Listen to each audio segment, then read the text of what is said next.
Yeah, sorry. Hi guys. This is Chris from Dorahacks. Glad to host another Avalanche Asia Hackathon project demo session.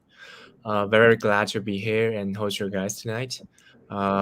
So this is actually a hackathon hosted by Avalanche with a 5 million prize pool for all the participants. This is actually very competitive, but it is great for the whole Avalanche ecosystem.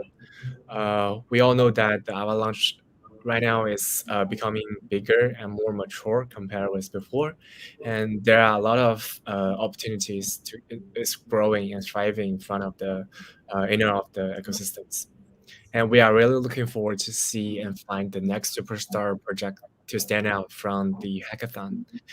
Today we are very happy to have five amazing projects with us. They are CEXISWAP, Zecrey, AirLyft, My MetaFam, and Wize. And also we have two judges with us who are Daniel Yan from the Matrix Port, is the founding partner of the Matrix Port, and also Lilia, who is the senior investment manager from the via BTC Capital. So without further ado, let's welcome the first project, which is the Taxi Swap to start. And for all the audience, if you have any questions during the session, please feel free to ask in our YouTube chat room. Yeah, feel free to start when you're ready. Hi, I'm Scott Tsai from CEXISWAP. Allow me to share my screen.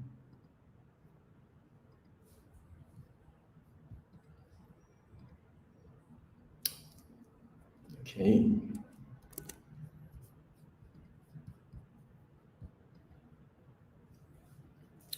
So again, I'm Scott Tsai from CEXISWAP. CEXISWAP's mission is to liberate CEX prices on DEX to every chain. And I'm happy to announce that we're now delivering this on Avalanche. Trading is believing. Let's go straight to the demo. So here I'm executing the same trade on two decentralized exchanges. On the left, we have CEXISWAP. On the right, we have the largest decentralized exchange on Avalanche, Trader Joe. I'm executing the same trade of selling 1 Bitcoin for USDT. And as you can see, for this trade, CEXISWAP offers much better prices. We accomplished this by identifying and solving some fundamental problems in multi-chain decentralized exchange design. One such problem is the boundary between centralized and decentralized exchanges. If you look up the price of selling 1 Bitcoin for USDT in the largest decentralized exchange, Uniswap, you'll see that it generally offers worse prices compared to the centralized competitors. Traditionally, decentralized exchanges use the automatic market makers, or AMMs. As users swap token X for token Y, their relative prices shift along a curve, like X times Y equals K. This design requires deep liquidity pools to offer competitive prices. And yet, liquidity pools are not always deep where you want them. A second problematic boundary is the one between different blockchains and how they separate liquidity pools effectively into little ponds. So here we have the same exchange executing the same trade, but on two different blockchains. So this is Uniswap, again selling 1 Bitcoin for USDT, but on the left on Ethereum, and on the right on Polygon. The same exact underlying technology produces inferior prices on Polygon because Uniswap's liquidity pools are much shallower on Polygon. If we increase the size of the trade, the problem gets worse. This happens because AMMs treat liquidity pools on different blockchains as separate, independent, and with no relation. So one key insight at CEXISWAP is that it doesn't make sense to come up with price quotes this way. What you want to do instead is to build a model to predict how much it would cost to execute the trade with the deepest source of available liquidity, and then predict how much it would cost you to move the funds to the user's desired destination to settle the trade. A second question that this slide raises is that why don't you just trade on Ethereum? After all, Ethereum has the deepest source of liquidity. But as participants in the AVAX hackathon may well know, competition for Ethereum's block space is so fierce that spending $15 for a simple swap is considered cheap in terms of gas prices. At CEXISWAP, we believe the multi-chain world is here to stay, and we want to create borderless liquidity in this multi-chain world. Let's look at CEXISWAP as a product. We offer the same basic functionality of swapping token A for token B in a user interface that's already familiar to DeFi users. Yet under the hood, we execute the trades quite differently. We execute the trades with what we call trade pipe technology. I will explain our instant trade pipe. So in step one, the user comes to our website or API and describes the trade she wishes to execute. This gets passed along to our trade oracle, which consults the available sources of liquidity. It looks at the order book depth on CEX and expected price impact on DEX, plus historical price movements, and then comes up with a price code that is cryptographically signed and passes that back to the user. In step two, the user passes this price code to our on-chain smart contracts, which after verifying the cryptographic signature, settles the trade with the user. So in one atomic on-chain transaction, from the user's perspective, Bitcoin disappears from her wallet and USDT appears. In step three, our reactive market maker would observe the user submitting this transaction to the blockchain and execute the same trade, but in reverse, and potentially breaking one large order into multiple smaller ones across both CEX and DEX. And finally, after several such trades, we would periodically balance our on-chain and off-chain liquidity pools. So this is a simplified, basic version of how we execute user trades. I want to note that this design allows us to settle trades using the whole of our on-chain liquidity pools at prices quoted by our oracle. So this design is much more capital efficient. I can use 1/20th of the capital to settle trades at prices that's competitive with centralized exchanges. We also have an API for programmatic trading. We encourage every developer to use us as a source of liquidity and integrate CEXISWAP into new DeFi solutions. Our smart contracts have already been audited. Kasaba Security LLC found the code to be professionally written with no apparent security issues. We have deployed our contract on Avalanche, and an address started with all 8s. So hopefully this brings us good fortune and wealth, as we like here in Asia. So here are our advantages. CEXISWAP produces reliable prices, low slippage, and front-run protection because of our trade pipe technology. We have low regulatory overhead and is available in more markets because we are a DEX. We do not require the users to go through KYC, and users retain full control of their funds. So CEXISWAP's mission is to liberate CEX prices on DEX. And on this slide, you can see us producing better prices than many leading DEXs on multiple different blockchains. We not only save the user on prices, but because we read and write less data from the blockchain, we save the user on gas fees as well. So here's a look at our team. Besides myself, I'm from an operating system software background. My co-founder, Shiro, is a serial entrepreneur from an e-commerce background. Our 2 full-stack developers both had hands-on experience building crypto products before joining CEXISWAP. So did our design lead. Here's my current investor and partnerships. So my strategic investor is Chris Wang, the founder and CEO of ThunderCore. Through Chris, we have a commitment and partnership with ThunderCore's mobile wallet. My second investor is Kun Gao, the founder and CEO of the Crunchyroll animation service. For growth strategies, we have an attract, convert, and refer flywheel. For the different sources of traffic, we have designed different campaigns with different incentives to convert these visitors into users of our platform. We have a trade-to-earn design in our tokenomics. So as traders trade on our platform, they become stakeholders. And stakeholders are eligible for a fraction of the fees generated by every trade, which they have to come back periodically to claim. Stakeholders are also incentivized to refer their friends to trade on CEXISWAP to get a cut of the fees, producing more traffic. Here's the traction we have gained so far. So since January, we have gained 50,000 followers on Twitter and Facebook, 27,000 followers in our Telegram group, now over 1,000 unique addresses trading on the decentralized exchange, producing over 27,000 transactions, totaling over $51 million in trading volume, including test mode. So at CEXISWAP, we believe the multi-chain world is here to stay, and we want to create borderless liquidity in this multi-chain world.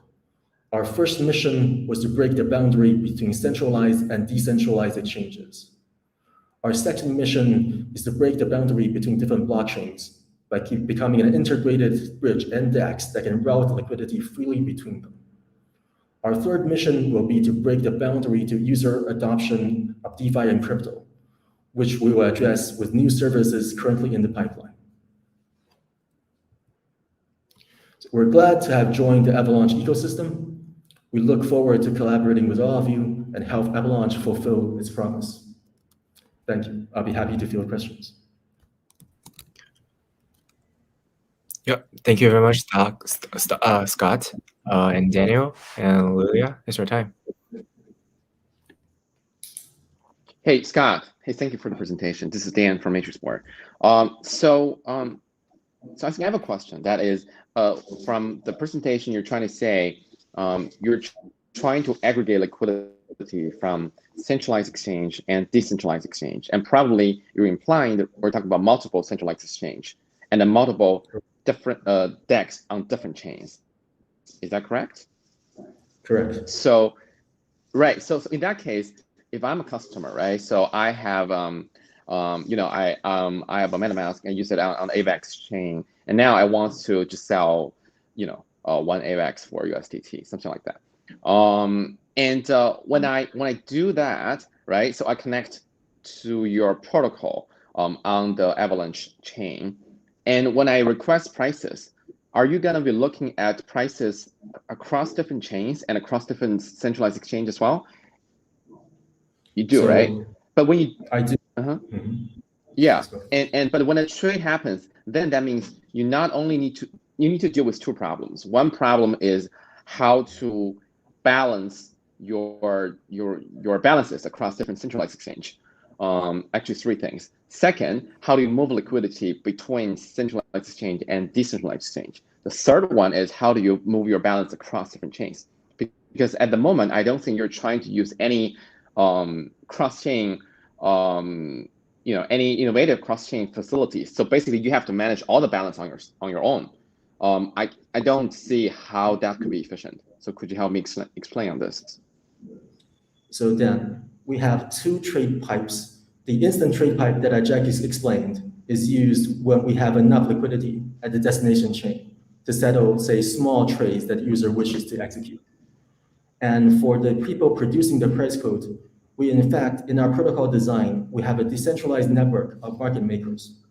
So these could be individuals with, say, VIP accounts on centralized exchanges that are running our program, or a program that implements our API, which they have implemented their own pricing models that are producing price codes. So when the user is executing a small trade on, say, AVAX, and the market maker has enough liquidities to settle the trade directly on AVAX, they can produce a price quote that takes into account the cost of moving funds from the centralized exchange to AVAX and to settle the trade. Now, if the user is trying to execute a large trade, let's say selling 10 Bitcoins, we have in our design a batch trade pipe where the user's funds would first go into our smart contract. And then after some times, when we move the liquidity from multiple sources to the user's desired destination, the user could then settle the trade at its destination chain. So for small trades, we can settle instantaneously. For large trades, there could be a time delay.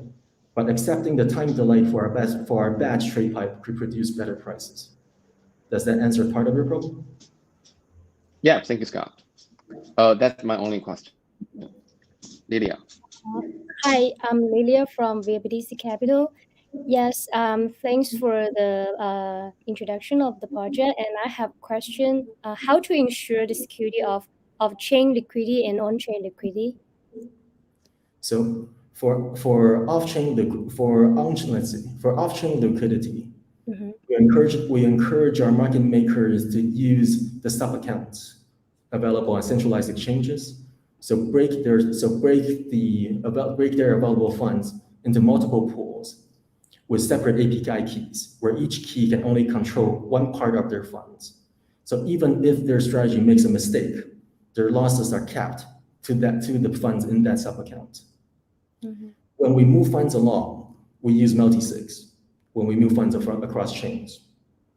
So for our on-chain liquidity, this is actually mainly a question of key management.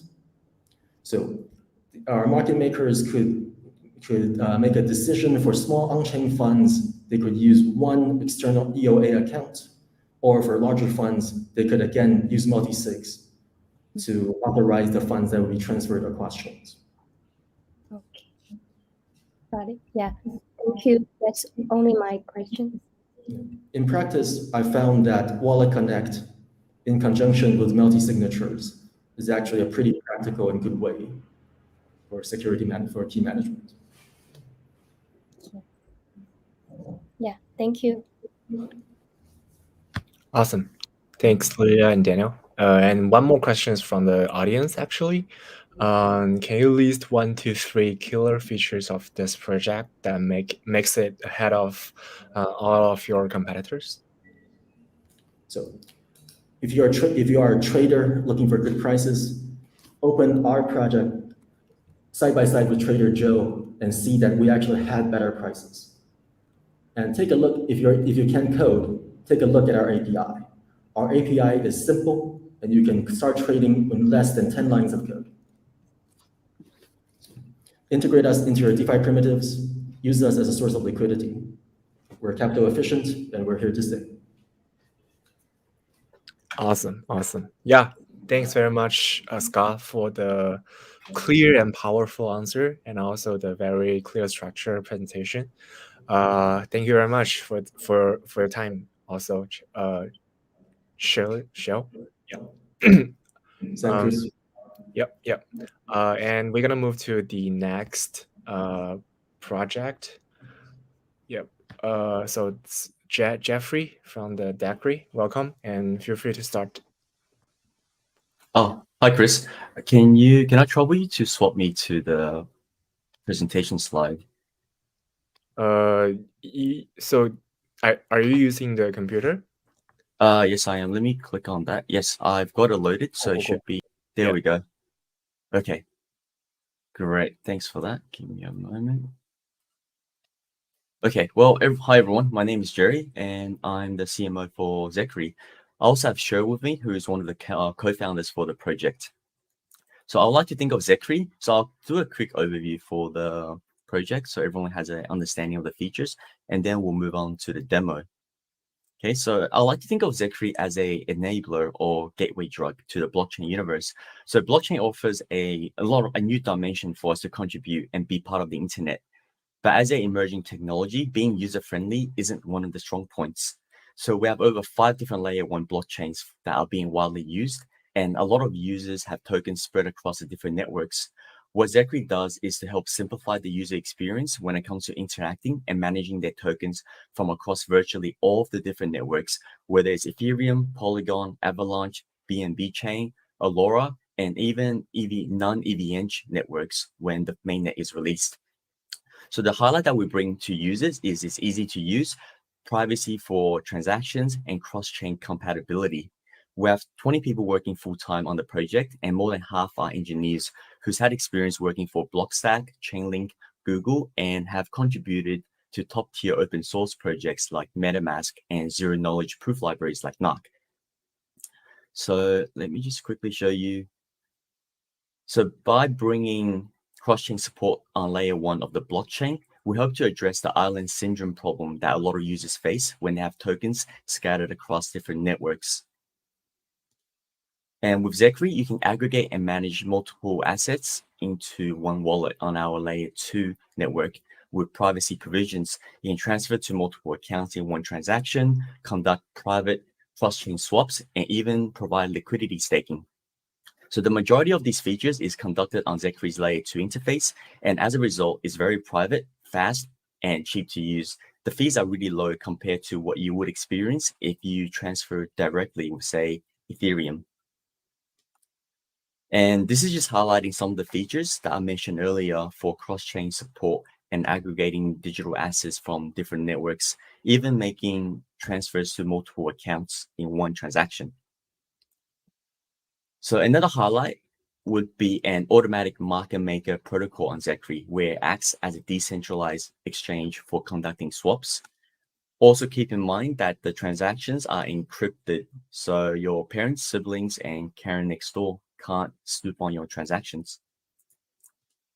Another feature that I would like to highlight is our market making method is MEV resistant, so that miners can't manipulate the gas fees to take advantage of your orders. Firstly, it's encrypted, and secondly, it's on a FIFO basis, so first in, first out. Due to the fact that it is on a layer 2 protocol, it's very fast, and you will see the transactions almost instantaneously.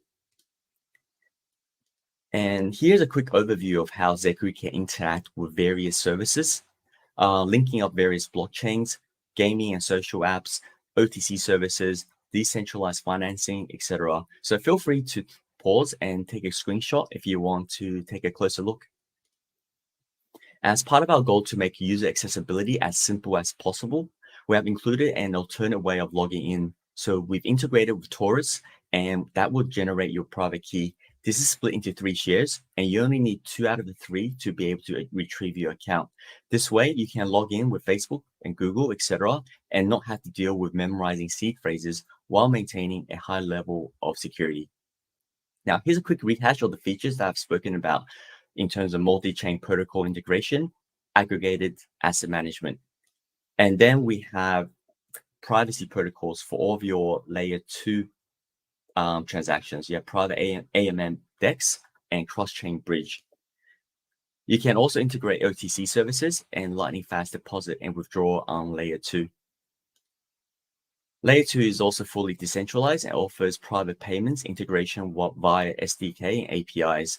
It's simple to integrate into your existing systems to facilitate payments and maintain ownership. And you still maintain ownership of your digital assets while making sure all of the payments are encrypted. Okay, so let's take a quick look at our product demo. Now, keep in mind, this is our testnet while we wait for auditing to be completed by CERTIC. So not all features are completely available. In the demo, we're going to demonstrate the transfer and deposit functionalities on layer 1, as well as transfer, deposit, withdrawal, and liquidity staking and swap functions on layer 2. Now, can I trouble the host to do a screen share? Let me just swap to screen share.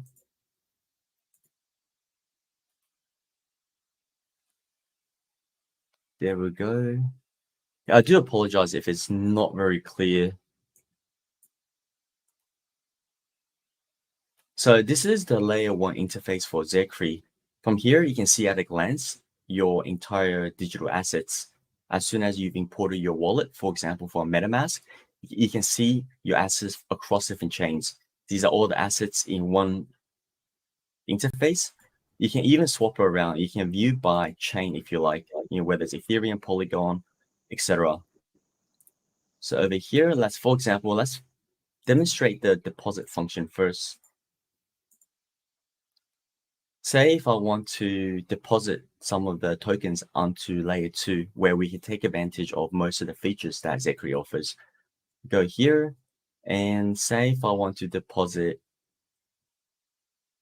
Ethereum,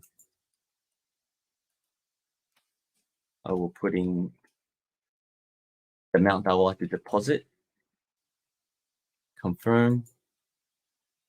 Keep in mind that the speed on layer 1 is bottlenecked by layer 1's blockchain. For example, Ethereum, the speed will be based on Ethereum, but once you go on to layer 2, the speed will be much faster. So that is on layer 2. We'll go on to layer 2 later to show you the tokens and the functions. And also you have the transfer function over here. So if I want to move some USDT to another account, I have one prepared here. We're putting the address that we would like to transfer to, confirm the fee. Oh, I didn't put in the amount. My apologies. Let's say 5 USDT. Transfer. And that is done. Now, we also have additional features that's coming up in terms of integration with NFTs. In the future, you'll be able to see your various NFTs in Zecrey. So you can interact with them, transfer them, and even, for example, use them as an avatar. Now, we'll get into the meat of the project, which is our layer 2 interface. So in the bottom right-hand corner, if you click on here, this is where we swap to layer 2. This is where all of your tokens that you have deposited onto the Zecrey mainnet. Keep in mind, when you deposit tokens from layer 1 to layer 2 to Zecrey, we don't take ownership of your actual tokens.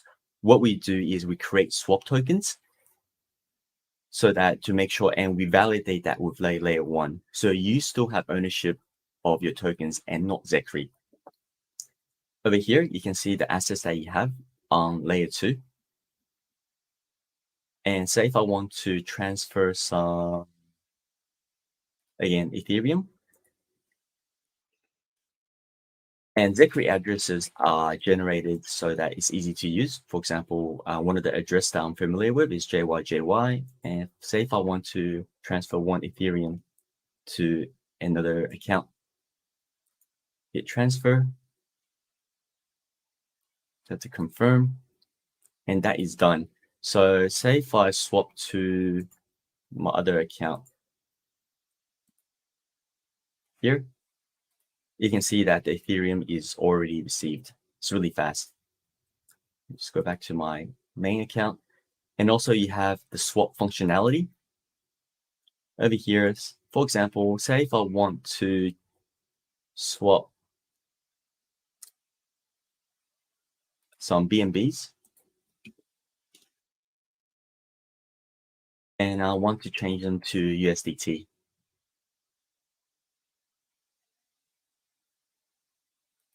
Hit swap, confirm the fee and the amount, and that is done. So I've swapped some BNB tokens into USDT, and it happens almost instantaneously.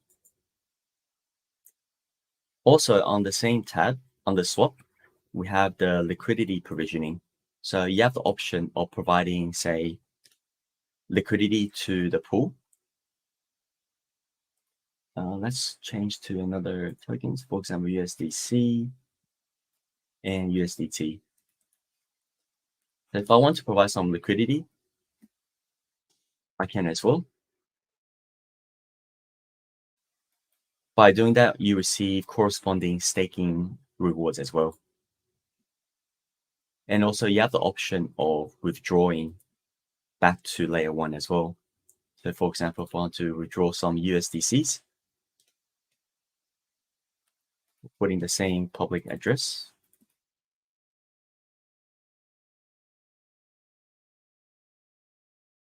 Confirm, and that is done. Now, withdrawing back to layer 1 would be a little bit slower compared to on layer 2 because you're interacting with layer 1 with the main blockchains, and we're bottlenecked by the speed over there. Keep in mind, all of our transfers, etc., you can see here, you're able to view it. It's all private, so people cannot pinpoint your transaction amount and who made the transfers.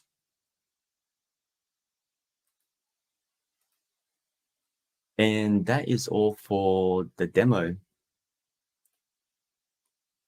You're also welcome to visit our main website at zecrey.com.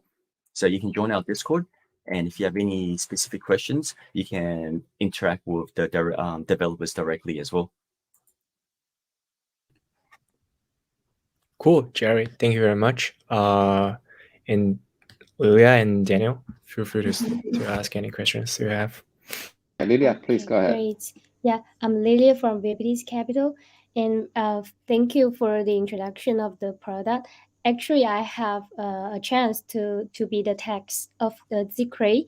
I have I download it and try it and in the testnet. So I would like to know the relevant data of the text network, like how many participants now and how much volume, etc.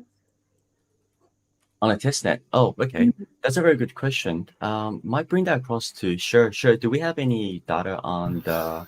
Yeah, you can see the, in fact, you can see the data from Explorer. So right now we have 70,000 accounts in the Layer 2 network, and the transaction value is, I think, 500,000, transaction amount. Okay, great. Only in Solana now? Or what about any? Oh no, the layer 2 part already connect to the EVM-based chains, not connect to non-EVM-based chains at this stage. Yeah. Great. Yes. Yeah. And I know that because each public chain needs to attract liquidity to support the cross-chain swap. So I would like to know how do you attract liquidity? Okay, yeah. So for the liquidity part, in fact, we have two parts of liquidity in the Layer 2 network. The first is for the core chain part, right? And so we need to, because, some user maybe did just like withdrawing the assets, maybe withdrawing the Ether to the Ethereum, not to the Polygon or to the Avalanche. So that will make Ethereum only have few Ethers, right? So we need to encourage user to rebalance the Ethers on different blockchains. And so that we have the lock function in the Layer 1. So the user lock assets in the Layer 1 for this, maybe lock Ether in the Ethereum for the Layer 1 part, and then we will give them some incentives for the retoken. And so I think the second part is for the liquidity provider in the AMM part, right? So in the Layer 2, if you become a liquidity provider, you can stake your LP in the web app for the staking and the farm. That's similar to the PancakeSwap or any other exchange. Great. Yeah, thank you. So what about the security? How to improve the access security of users when using the cross-chain swap, something like that? Yeah, so that's the quite unique point of Zecrey. Zecrey is a Zecrey based solution. First of all, that also from our review is a Zecrey based solution. So the security level is based on the Zecrey. So every asset in the Layer 2 network is secured by Zecrey. So that's secured by the mathematical part, not by the. So we are quite different from any other cross-chain solution. For example, such as multi-chain or the wormholes. They, from their side, they will say that, oh, you trust me, right? Because I'm decentralized. So you send money to me and I will help you make this transfer. So, but from the Zecrey side, every asset is controlled by the user himself. So we don't have the right to control user assets. So for the cross-chain transaction, the user needs two operations. The first is deposit. He needs to deposit into the Layer 2 first. Then the second operation is to withdraw the layer from the Layer 2 to the Layer 1 network.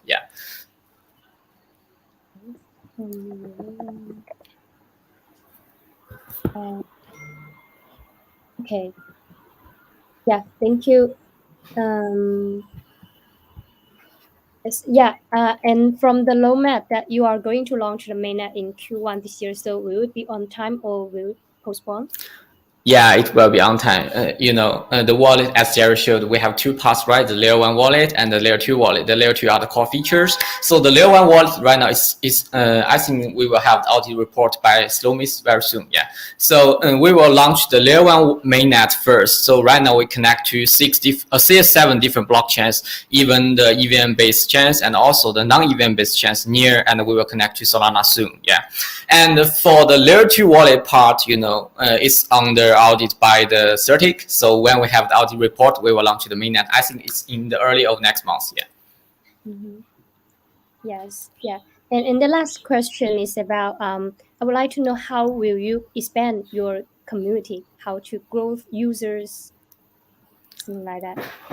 Yeah. I think that's a great question. In fact, what we can do is not only from the product you have seen. In fact, we can also, we think Zecrey as an aggregator of different blockchains, and it's also a bridge for the traditional user to the Web3 world. So that's why we can support Suriname in the layer 2 network, and we want to integrate with OTC services and also the social login, right? So in fact, we not only for the features of the generalized core chain bridge and the private transfer and private DAX in the layer 2 network, that's just for the Web3 users. In fact, we can also expose the private I think it's exposed the layer 2 financial facilities to some manufacturers or to some developers, such as traditional developers. So, such as a private payment solution. So, if they want to integrate us as a private payment solution, that's something they just integrate with the, I think, with the PayPal, with the Google Pay, with Apple Pay. Yeah. So, we already cooperated with some traditional AI platform. They have 1 million users, so they can bootstrap our user to a new level. Yeah. Yeah, I mean, similar to what Sherry is saying, we're, for example, the AMAs that we conduct and also our Discord is to bring awareness for the users. Also, with the various features that Zecrey has, we're in talks with different venture partners so we can work with them and integrate with them. That way, blockchain users that has different products, they might have already interacted with Zecrey. So that is in the works, and a full list of partnerships would be announced once mainnet is launched. Yeah. It's all about integrating blockchain and making it easy for people to use at the end of the day. That's what Zecrey is trying to do. Yes, interesting. And one thing is that I saw you just display the NFT function. So I would like to know, will you support the swap or transfer for the NFT within your wallets in the future? Yes. I think, you know, for the NFT, right now we only support the NFT of Zecrey. Yeah, Zecrey some special NFT avatars here. But we will support multi-chain NFTs in the layer 1 part, so we'll help user to mention different NFTs on different blockchains, even non-even compatible chains. Yeah, and I think we can help user to make the transfer for the NFT. But you know, if for the swap, I think that's not swap, that's for the auction, right? Or one click to list it on the OpenSea or on the Kalau or on the NFT trade. Yeah, so we will support this feature in the future. Yeah. Okay, great. Thank you for the answer. Yeah. Yeah. Thanks. Thanks for the question. Dan, you have any questions? I don't think I have time for. I do, but I don't think we have time. It's overrunning by like 10 minutes. So for the benefit of the other projects, I guess I'll pass for now. Cool. Yeah. If you have more questions, we could connect you with the Zecrey team after the presentation, if you want. Yeah, come Yeah, on. I'll talk to the Discord. team directly to save time for others. Yeah. Yeah. Thank you, Jerry, Sherry, and Chris, for the wonderful presentation and Q&A part. And we're gonna move to the next step. Next project, which is the. Thanks for your time, everyone. For sure. Thanks for watching. Actually, we have show the video, so you can start to introduce about Lilia. Okay, so sorry for the interruptions. Let me have a quick brief again about My Meta Farm projects. So firstly, the 3 components that we are going to build for My Meta Farm projects is firstly, the metaverse. Second, we are going to build an urban world and social game hub that we are going to integrate in the metaverse. And of course, it's going to be a game fee. About the characteristics of the My Meta Farm. So here are the genres that we are going to build for the game in the game hub. And benchmarking with the market, the open world, adventure, social, and as well as farming are quite unique in the market right now.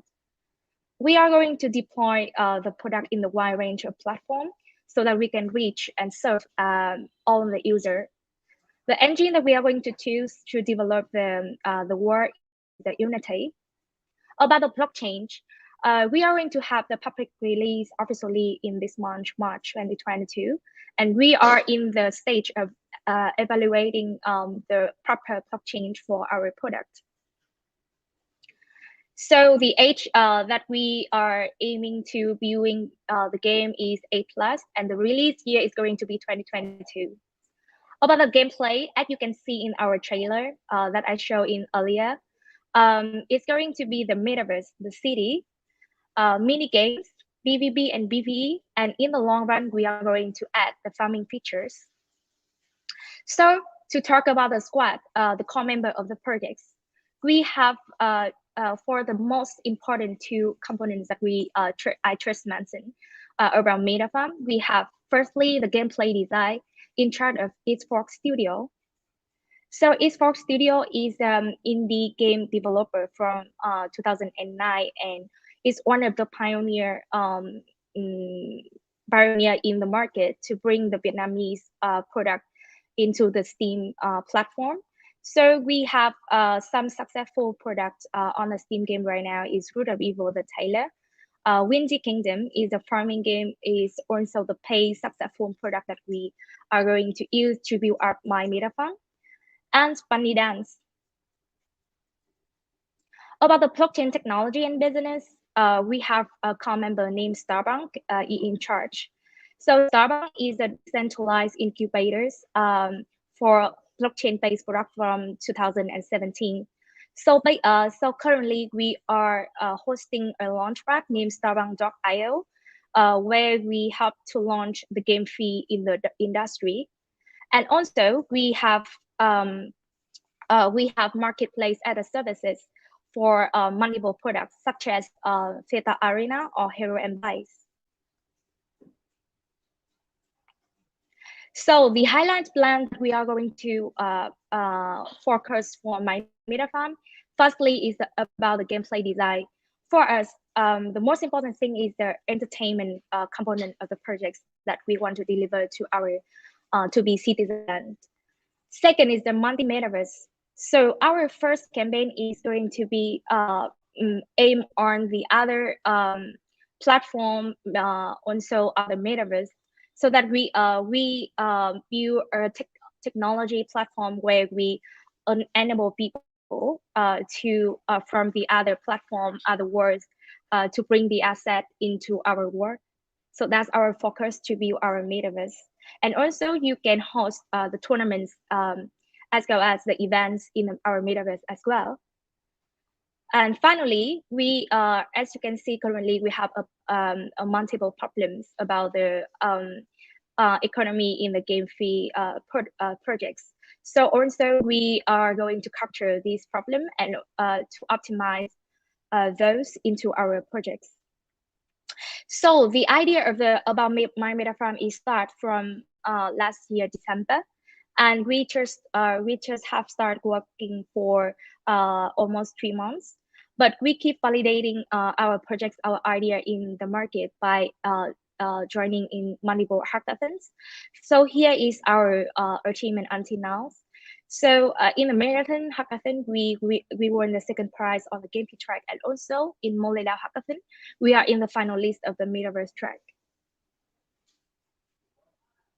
So here is our social media channel, and we are already active right now on the social media channels. About the website, we are going to, as mentioned, in this 13th of March, we are going to deploy our first website to launch our first metaverse campaign. With those features, so that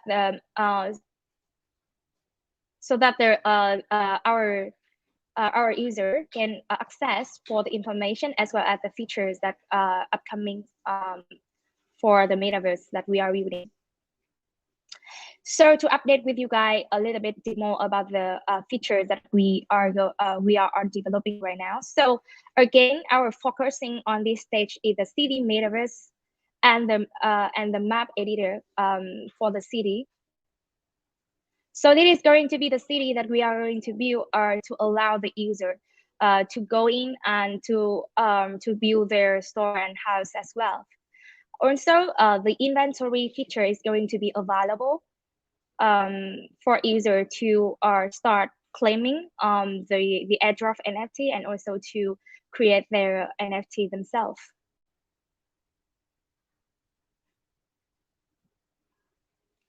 So as you can see that our upcoming metaverse MVP is going to allow user to build houses and to trading.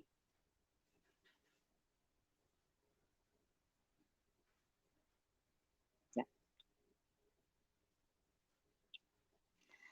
So to have a quick brief about our project roadmap and for our focus on 2022 plan, we divide the year into 2 phases with a very clear goal. For the phase 1, our goal is going to be acquire user. The product that we are going to launch in the phase 1 is the website with key feature of marketplace and inventory. The Metaverse MVP are going to have the city and tools. We also going to launch the mini game 1 and the trailer 2. Update with our focus is the Metaverse, the city. The activity that we are going to deliver in this phase 1 is branding and growth, Metaverse campaigns, and partnership development.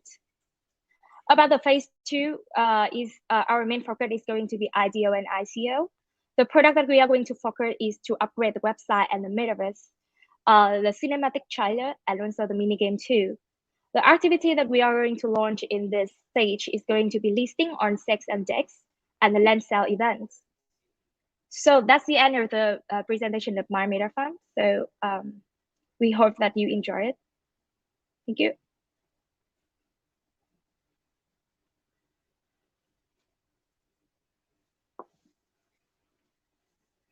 Yep, Daniel and Lilia, it's your time. No question for me. Thank you. Okay. Oh, hi. Yeah, I just got one more question. Yeah. Go ahead. How does the pay to earn model ensure the growth of the users in the incremental market? Because when people play the game, in terms of the game and the token design, how do you incentive more people to play and earn profits? And when players get incentive tokens, usually they will sell on the secondary market. So how do you incentive them not to sell immediately? Yeah. Okay, so for these questions, I'm going to ask my colleague for help. So Chio, can you have to explain about our token design and also the revenue stream that Lilia just mentioned?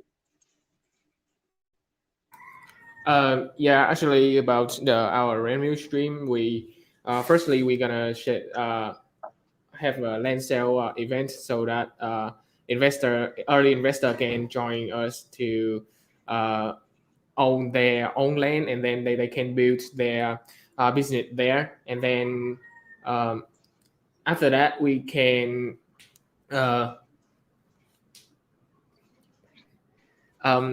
so this is our first economic stream, and then after that people can join our metaverse to play mini games, and then they can earn point so that they can use the point to exchange to our special NFT, and then those special NFT will use for the design in their home and their land, and so yeah, that's our basic economic stream. Well, so to make additional feedback comments about the Chio answers. So as I understand, the question is about the token design and about how the people can earn from the games that we are going to integrate in the metaverse. So basically, in the first stage, we are going to use the stable coin as the coin that we for trading in our metaverse. And then we are going to release soon our governance token named MMF and introduce the mechanism of how we should use this token. And about the game, when the people join in the game, we have another system that that Future explained to you is the point, because we are free to play game, so so that we can welcome all of the user, and then you can convert later into the MMF and also to earn the NFT for in the game as a reward for trading later. And for the acquire, if you I understand that you also asking about the acquiring user plan before the game. So as Chio, my colleague mentioned, that we are firstly going to have the MVP where the people can join in the city and try out the NFT that we are going to airdrop in this stage. And also you can create and also trading, buying the NFT for decorations in the next stage of the project. So I don't know if my questions, my answer your questions. Yes, yeah, got it. Thank you. Thank you very much for your question. Yep. Thanks. Kahan. Is that Ling, pronounced? you can call me Ling. Yeah. Okay, cool. Yeah, Ling. Actually, I see a couple questions from the audience, but because there's no too much time left, so I guess I will not ask them. Feel free to answer them in the YouTube chat room if you want. And also for audience, if you have any questions, feel free to join the My Meta Farms community and engage with the team. I believe they are more than happy to answer you guys' questions. Thank you very much. Yeah. Yep. And we're gonna move to the next project, which is the Wize. Oz, hi Oz. Feel free to start. Yeah. Yes, thank you for having me here. Let me start my screen share.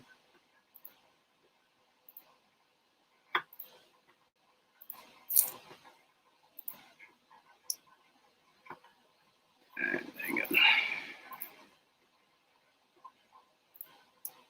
Okay, so if you could just confirm screens are visible, audio is clear, Chris? Yep. Okay, wonderful, thank you.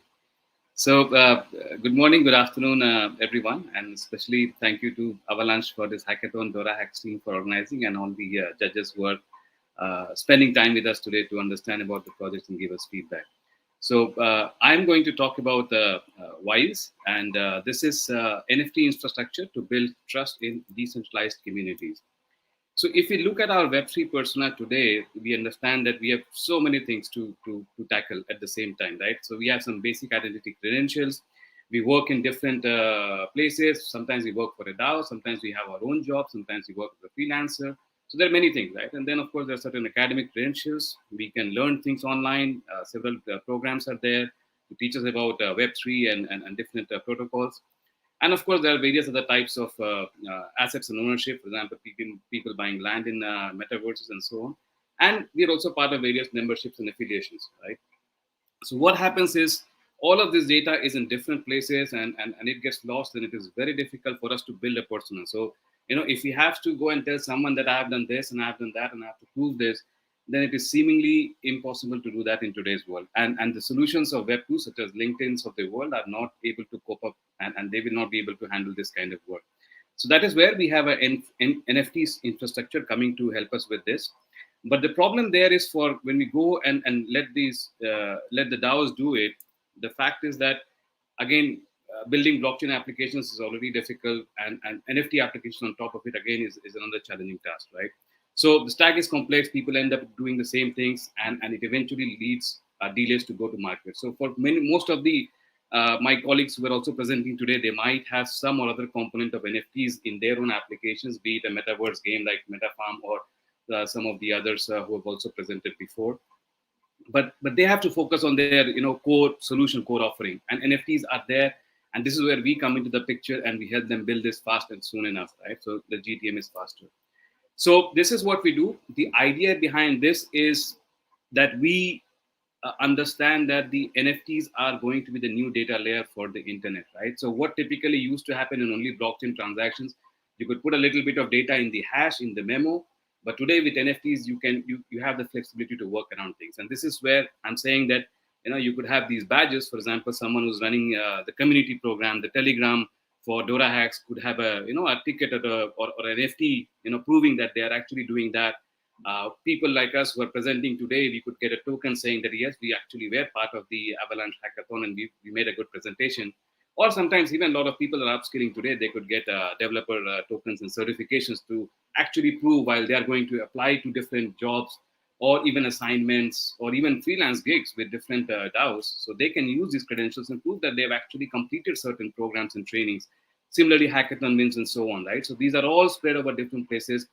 We are trying to bring it together and build a new data layer for the Web3 world.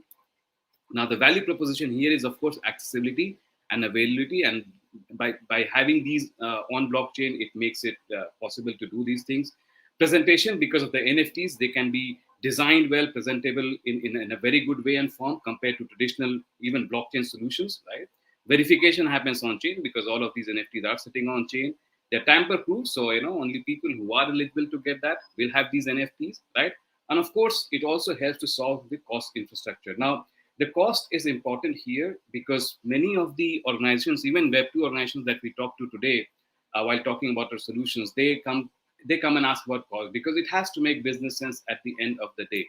So here we are, of course, thanks to Avalanche and the protocol is fast enough. It's very effective on the cost as well.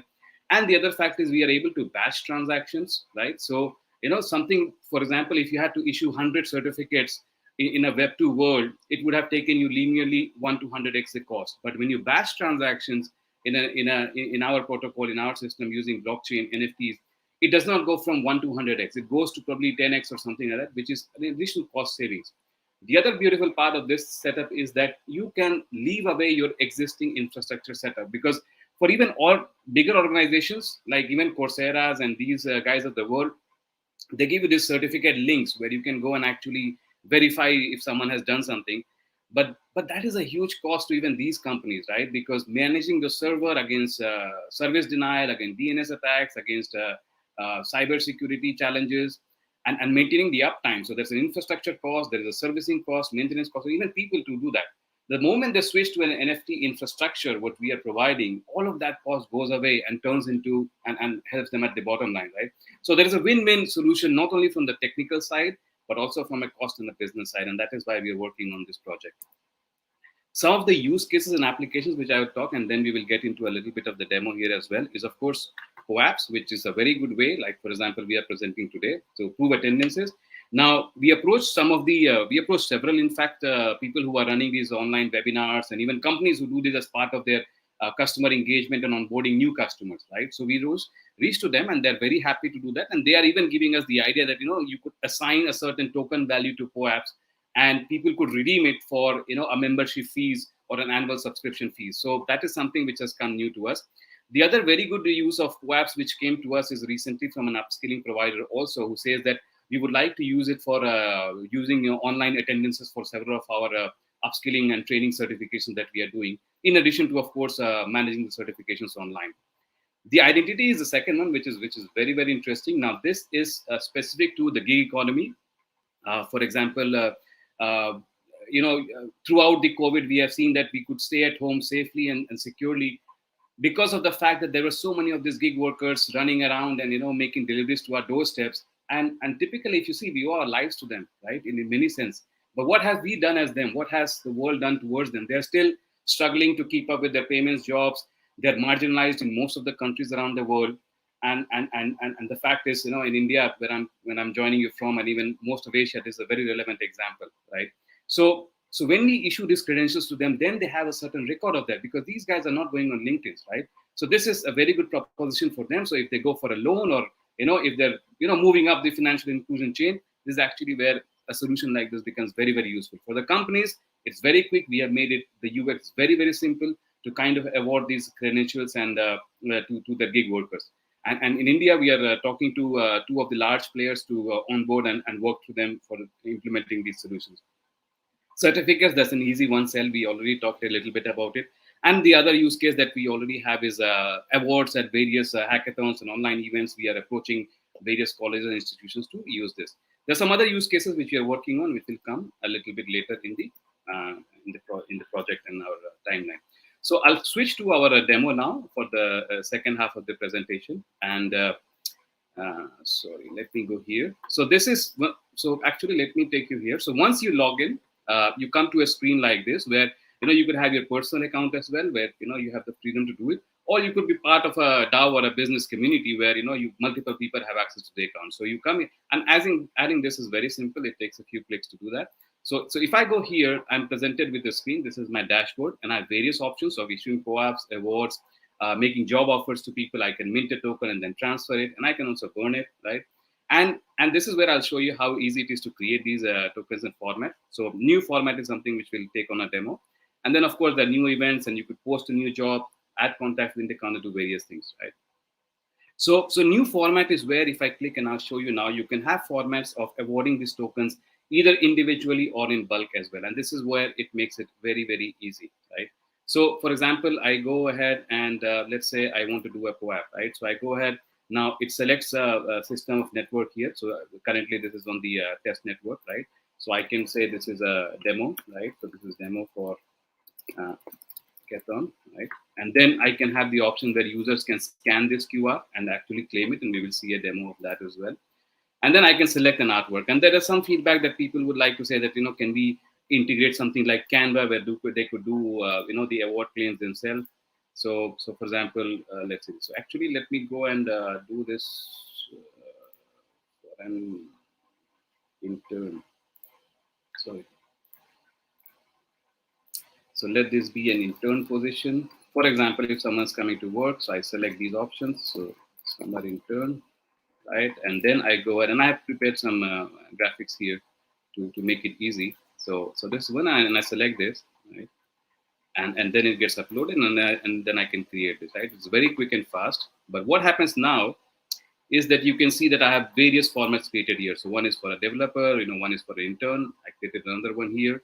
And there are various of these things, right? So now the question is about making these awards. For example, today I can go here and I select this as a event token, and I can go ahead and mint it. Actually, before that, let me show this.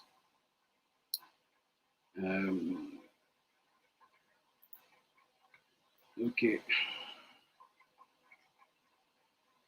Sorry, I clicked a few times extra.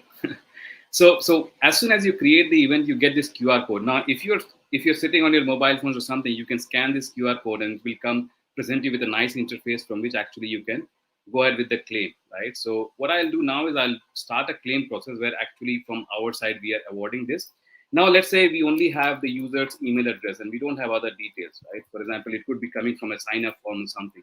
Now, you see something interesting here is it can send a token claim, but if I enter a Web3 account here, it will actually mint the token. So let me do that, and it will send an email, and I can actually get that email here, right? So you see now it says that of course you are joining us at the Asia Hackathon, and then this is your claim link, right? So what I do is I can open this claim link in any browser, and this works in mobile apps as well, right? So I was doing this demo earlier.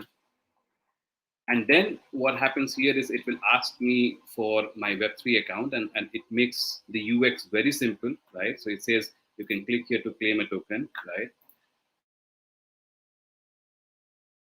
Select one of these accounts, and I can start the claim process. So now what will happen is it will do all the background work, which is creating the token, the metadata, putting the things on IPFS, getting those IPFS links back, and then working through it and posting this on the blockchain itself, right? So the alternative is when you were able to scan this QR code, you might have ended up in a screen which is slightly different. And I'll show quickly here how the screen is useful as well. And so this is what the screen comes. So now if you're scanning the QR, it will give you an option that I don't have a Web3 account, right? So what happens is many of the users outside of this meeting as well, there are people of various, 23-year-olds to even 60-year-old people who are attending these events. But how do they get onboarded? So they don't panic towards these, and this is the feedback which you got from several events that they could put their email address here, right, and initiate a claim process. So now what this will do is it will send an email to them, and using that email, they can come back. And that email should be here now. So, okay, so the first NFT got awarded already, right? We will look at that. And then you see, I got a claim, which now I can go back to my home, I can open up my PC, and I can, claim this link, right? So this makes it very, very accessible to everyone, right? And that is where not only we are helping to onboard crypto natives, but also people who are new to the Web3 ecosystem overall, right? So here you see, sorry, let me go to this one. So now my token was created, done. And what we also provide users is so that they don't have to struggle to find where are my tokens, right? So every user gets their unique URL, which is already here, which reads the data of the blockchain. So now I was doing some demos and tests. So you see the entire collection of credentials for the user, be it academic, be it POAPs, be it from work authorizations, be it from DAOs, it all can come here and they can prove their presence and credentials to anywhere else required in the world. So if you click one of these, it will show some additional data. Now I put some limited data here, but this again will be using zero knowledge proofs to actually prove some part of the data. For example, if they're interning at, for example, Dorahacks for 3 months, then this could be showing, with zero knowledge protocols, that what was the duration of their internship program at Dorahacks, for example. So this is where, and there is of course a search where you can enter a token ID and search for these things as well. So this is where we have done few things. Now I'm coming back to the presentation. So we have done few things. We have built all these use cases ready to be deployed where people can come. The APIs are not there, but in the next 2 to 3 weeks, we'll have the APIs ready as well for plug and play from anywhere, right? And you could deploy all these use cases and instead of a few clicks and buttons and make the interface very easy for others. Now, the other part of conclusion of my presentation is Web2 infrastructure can fail, and it has failed. And this is an example where, if you know, in India, we have a national government system called the DigiLocker, which has records of all credentials and school certificates of people and even national IDs. And that failed in January for a long period of time. So imagine such a important infrastructure which can fail. It can have devastating consequences of anyone who's trying to do business on that. And of course, there's challenges of data leaks. So this is our value proposition. I believe we have talked about it definitely a little bit earlier. So I might skip that in the interest of time. These are some of our achievements. We have not only participated and presented these at several hackathons. The idea was not just to win something, but collect feedback. We won the United Nations track at Metis Hackathon earlier this year. We have participated in various Polygon hackathons. This is our first entry into Avalanche Hackathon. And we also have won the award for this with Cello. So we are going to build this in, as multi-protocol and enable more and more users to come. Of course, Avalanche is important to us, and that is where we feel that we could do this. On the last note, we have also presented this to Ripple, where their NFT protocol is new, but they have also recognized the value in this project as well. So this is where we have tried to learn from all these feedbacks, tried to understand the challenges of different protocols, different systems, and make it easy for people and businesses and DAOs of today to bring their audiences onto the NFT system and move to Web3 faster and better. Right? So this is our final mission, is to empower everyone and all of us to break up today's data silos and make the internet ownable. So with this, I would like to thank you for your attention. And if you have any questions, please let me know and we can have a discussion. Thank you so much. Hey, thank you, Wize. This is Dan. So I have a question. I mean, for our platform like yours, basically saying, how do you make sure that you can aggregate customers' reputation so that at some point, a lot of people go to your platform to mint these popes and run these campaigns, right? For instance, like Project Galaxy, they have done good jobs on doing that. So, but I didn't manage to see that. So I just want to hear, how do you go to market? Do you plans to go to the DeFi protocols, Web3 protocols, and ask them to run campaigns through your platform? And how do you make them feel that they don't just go to like Pope.xyz to do that? They don't just go to Galaxy to do that, right? Because there's so many platforms that can do that. Right. So that's a great question, and that is something which we continuously have to work with. So our initial go-to-market is along 2 to 3 lines. First is, of course, going to the people who are running these blockchain protocols. And we have approached, and this is one of the reasons of joining several hackathons as well, to build those initial partnerships. For example, when we were working with Metis, we understood that they don't have POAPs or NFT systems on their blockchain at that point of time. So we are early there. When we were talking to Cello, we understood that we are early a little bit there also, and they're happy to look at this for using for their own hackathons and events. So we understood that while POAP was doing it on it's a wrapped XDAI kind of, now what we are doing is we are bringing NFTs native onto the individual chains itself versus going to something else, right? So this brings the community of a particular blockchain protocol together. So that is one approach what we are doing. Now, several of these companies and protocols also partner and present at events. So we are kind of working with them to become their certification and awards partner. So this helps us reach a much wider audience of at schools and colleges and universities who are already conducting hackathons, and they're getting awards in tokens with these guys, but they're also getting now NFT-based certification awards for us. So we're kind of partnering with them. The second thing which we are doing is we are targeting few of the bigger organizations who have some of those which we have identified. For example, two of these are companies in India which are heavily working with gig workers, right? One is in the food delivery segment, another is an agency which provides gig workers to a lot of people. And these are massive companies. So that's where we are working with them to help them understand that not only they benefit, but also their user communities can benefit. And that's typically working in the Web2 ecosystem as well. So that is our one of the go-to markets. And finally, of course, we are reaching out.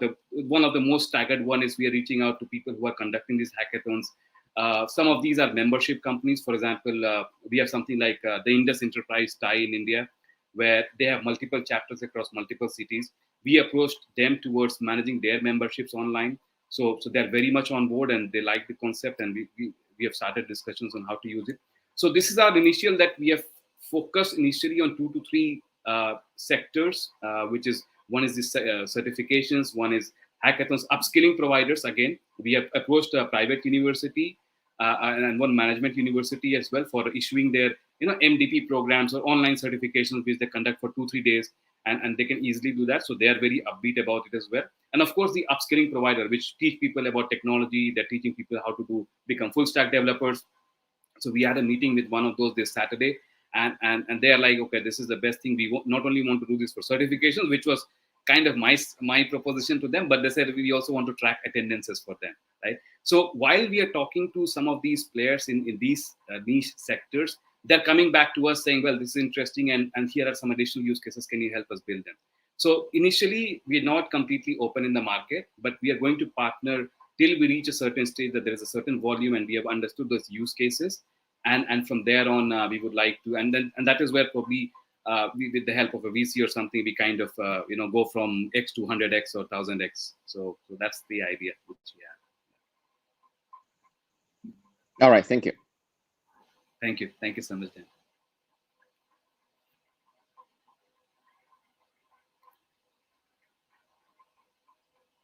So someone's asking if this is relevant for Asia. Should I answer that question, Chris? Or yeah, sure. Okay. Any other questions from Lilia as well in the meantime? I'm okay with that. Thank you. Yeah. Right. Thank you. So for Asia, again, we have a lot of people, of course, and like I said, one of the challenges we saw was with the gig workers, right? So that is something which we do. Now, a lot of students from these parts of the world go for higher education. They go to Europe, or they even go to US. And if they have these credentials, not only from their universities and colleges, but I also feel from these various online content and edtech platforms that they are learning from, then their marketability as an individual increases much more, and they will be able to get better jobs, participate in better communities, and actually, because they're able to prove their credentials in real time and without any hassles, I'm hopeful they'll be able to land better jobs and opportunities. So not only for the communities here, but even for those people who are trying to move outside of India and get better opportunities. So overall, I think it's a solution not only for people who like me or us guys who can code and build technical solutions, but also for those who are not so tech savvy. But of course, we would like to bring them into the blockchain and Web3 ecosystem as well. So I hope that was answer to your question. Yep. Yeah. Thank you very much, Wize, for this presentation. Yeah. We're gonna move to the next project, which is the last one, by Chandra from AirLyft. Yep. Feel free to start. Yeah. Hello. Thanks a lot, Chris. Thanks a lot for having me here. It's really great to have a product demo with Dorahacks. Thanks, Lilia and Dan, for joining in. I'll just, without any further delays, we'll just share my screen.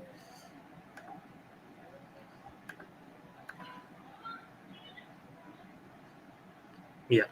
I guess it's visible now. So hey, this is Chandra Bhushan here, and I'm one of the co-founders at Kite.one, where we are building the first ever decentralized growth hacking platform, AirLyft.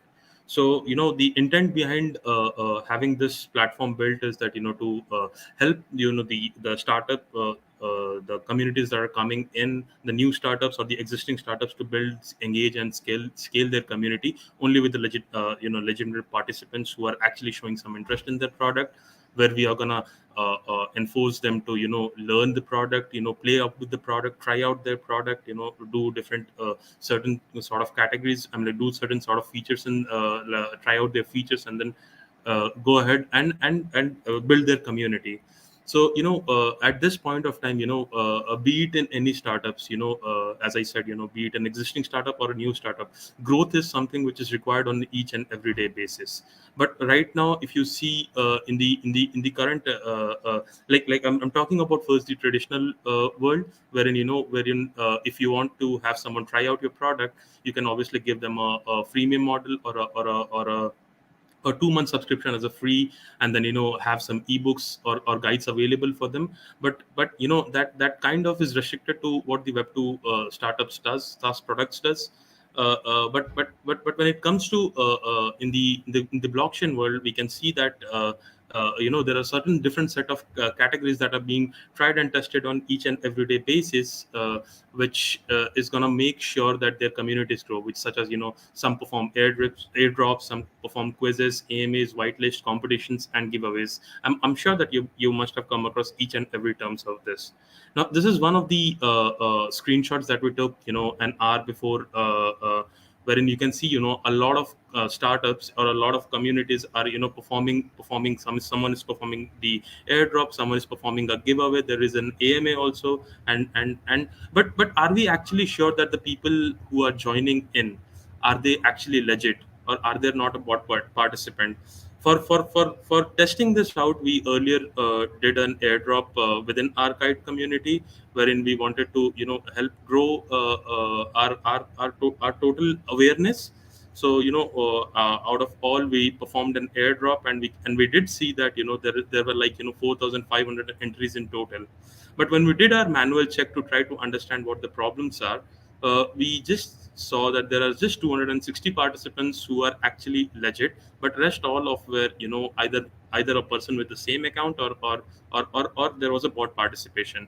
So you must have come across a lot of product, I'm very sure, but no one is actually working around this pain point. When we actually drill down the pain point, there are 1,000 other sub pain points that are being faced right now, but people are just kind of using it to grow their awareness. But there is no automation, everything is manual, and nothing is being done right now to make sure that the participations are legit, and that the people who are joining in our community, whom we are giving rewards, are actually using our product, because that's the essence of giving an airdrop or doing a giveaway.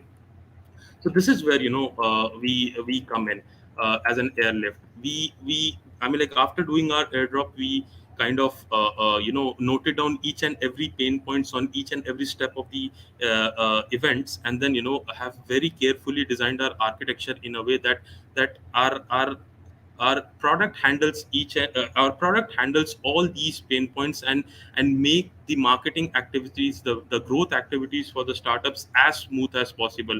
So the point where a marketer or the marketing team has to spend hours on airdrop, we want to drill it down and give them a so simple user experience that they can host an event in just few minutes, and then share and conduct their event. And the best part, which is the cherry on the top, which is obviously the legitimate participants. So yeah, I mean, like, so AirLyft is it totally has 4 different personas, which is startups, communities, KOLs, and influencers, and the other one is the launchpad VCs and connected individuals. So when talking about startups, and imagine yourself, think about you having a startup, and you obviously need a growth. So with AirLyft, we are kind of making sure that you are able to perform certain activities. You are able to perform so you are able to create certain events. You are able to create certain campaign and certain funnels which are actually converting your customers uh, from just a community member to a loyal customer.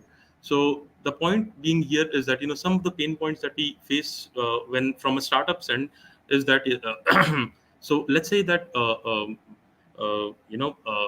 so you have conducted an giveaway right now, and there are thousands of participants. There are 10,000s of participants, out of which you have to select 2,000 winners. So at the current stage, you have to go ahead and validate if they have actually done the task or not, if they have actually cleared it or not, if they have followed our Twitter page, or if they have joined our Telegram community.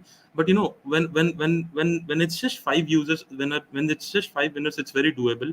But when it comes to a lot of users who are winning, with whom you want to do an airdrop, so it becomes very hard to go ahead, and it becomes a very tedious task to go ahead and manually check each of them if they have actually performed the task, and if they are eligible for rewards. And moreover, with the fact that like, because people are impatient about if they have won, they just want they just want that as soon as I have won, I want my reward. So they're going to ping startups, community members, the admins, the founders, that hey, I won this airdrop, where is my reward, where is my reward? But what about it? Now another problem for the startup is that if they have actually won the reward, what about what after that? There is no such thing. Most probably, because there's nothing to do, people will obviously liquidate those rewards on any exchanges, or will swap it any other coins. So these are all the pain points from the startup end. And from the community end, most of the startups, when they promise of giving an airdrop right now, but sometimes they back off.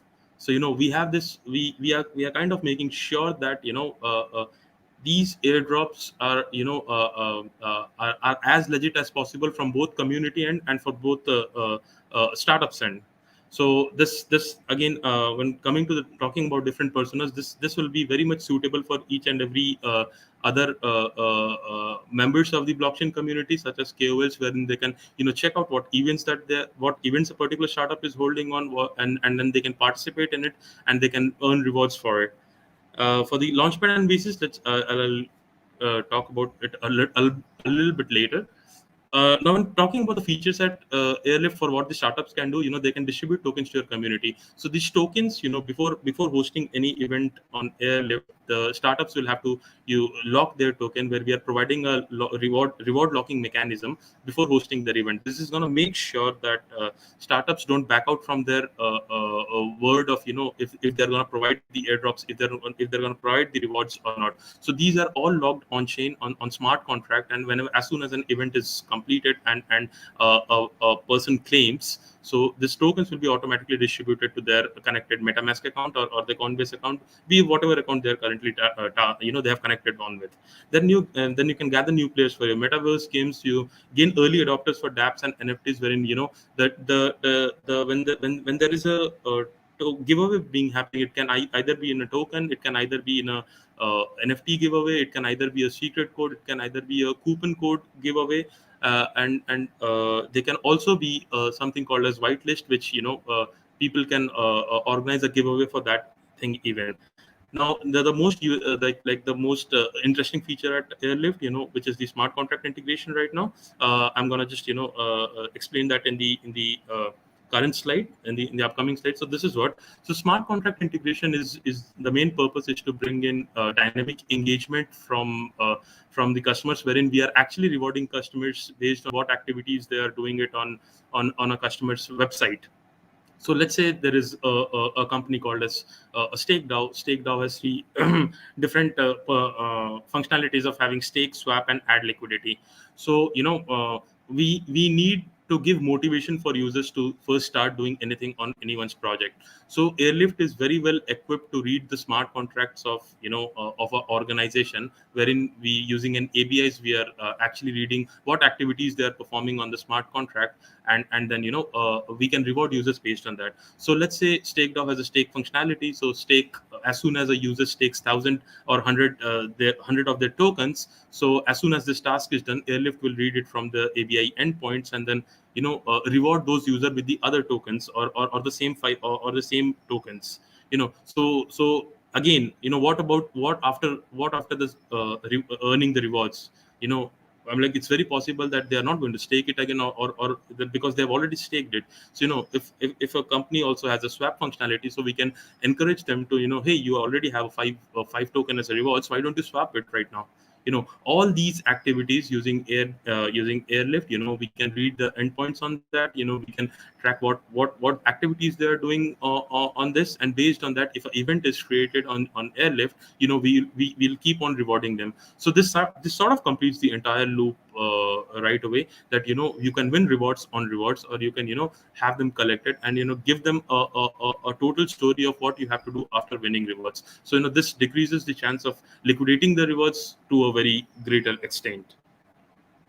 Now another problem that comes around is that of the engagements. Engagements is like one of the most dread thing. I mean, that is that if a Telegram group or the Twitter group, or if the Twitter channel dies, we have to kind of make sure that each and every group member is active, and each and every members are trying to understand what things are being done in the group, and they keep on participating. This is what the dynamic engagement is about. We are going to keep our communities engaged with the product, and so that they keep asking questions and those and other things on the same group.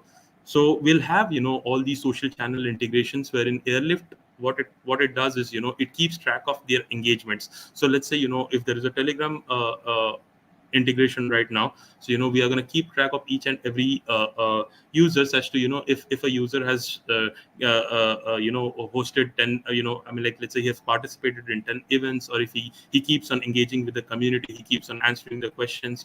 All these things, the stats can be sent to AirLyft for the startups, whoever has whoever is using our engagement tracking.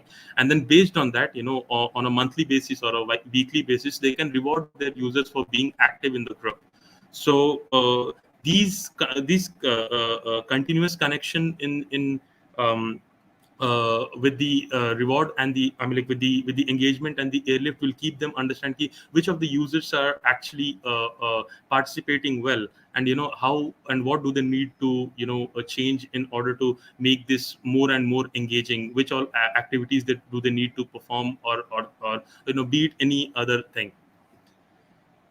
So yeah, so this is what our reward pools currently looks like. There are three. Like, our total reward pool contains of three separate pools, which is general, referrals, and KOL pool. So general pools are those wherein wherein users come and they stake their tokens. The startups come and stake their tokens. They log their rewards on chain, and any participants that are coming in can directly get a reward directly from the general pool. But now it happens that in some of the cases, the participants also refer to their friends, their known ones, their family members, or their Twitter members for more engagements. So all those referrals, based on the links that they will be sharing, will be they will be rewarded from the referral pools. And for KOLs who are coming in and participating and promoting your event and have participated in your event, based on that, the KOLs will be getting the entire rewards from the KOL pools. And these three entirely constitutes to be our reward pools in total. So this is what our product looks like currently, where wherein users can come in and create an event. They can create, like, there is an event information where they'll give a certain 1 to 2 lines about what an event will be. They can select which all apps is gonna if they want to have a tweet, if they want to play a quiz, or if they want to add a 10 AVAX or USDT to the pool. So this 10 AVAX / USDT to the pool is the smart contract integration, wherein if someone is adding a 10 AVAX onto their or if someone is staking 10 AVAX onto their website, so AirLyft will be rewarding them points here. So moving forward, there is this reward distribution. As I said, this is an on-chain reward distribution, and then we are going to make sure, because of the reward locking mechanism, we are going to make sure that the rewards are actually distributed to the people who have come who have actually participated. And then startups don't have to go ahead and ask users that, hey, where is what is your CChain address or what is your BST address. We have to send rewards all those things will be done automatically at AirLyft. And this is where payment is being payment is being done. I mean, like, this is the point where this 10 KT is where I'm locking the rewards directly on chain. So yeah. So moving forward to our token utilities, we have a bunch of them where for event participation, any of the users that are coming in will have to stake their. Chandra. Yeah, sorry for interrupt, but it would be great if you could try to conclude the whole presentation in 1 minute. Yeah. This is the last slide actually. Cool. Yeah. So this is the where when people can come and stake their tokens to participate in the events. They can also have whitelisted available for participating in an events. There will be a platform fee that will be charging for each and every event that is being hosted for the startups. And when it comes to escrow proof, there are startups who haven't been launched. In that case, they can use our KTE tokens, and then they'll be locking their KTE tokens for, let's say, 6 months, and then it will assure that people are actually there is already reward locked, and as soon as they are launched, this KT can be again then swapped with the whatever tokens that are currently happening, and then those rewards can be distributed on chain.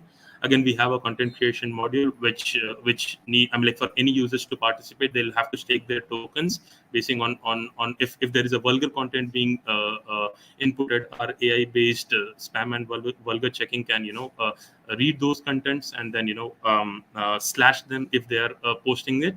But if not, the token remains staked for participation. And again, the reward distribution can be done in KT or the native token, or be it in any token. And for other apps and governance, as in if we have to bring in a new feature, if someone is requesting a new feature, they can use KT token to have these suggested and then put on. So to conclude with my presentation, actually, the main aim here right now is to make sure that there is a continuous flow of learning, there is a continuous flow of engagement between the communities and the products that they are participating in, and AirLyft is going to do that in a very seamless and efficient manner. So yeah, I think that should be all from my end. But yeah, the floor is open to questions.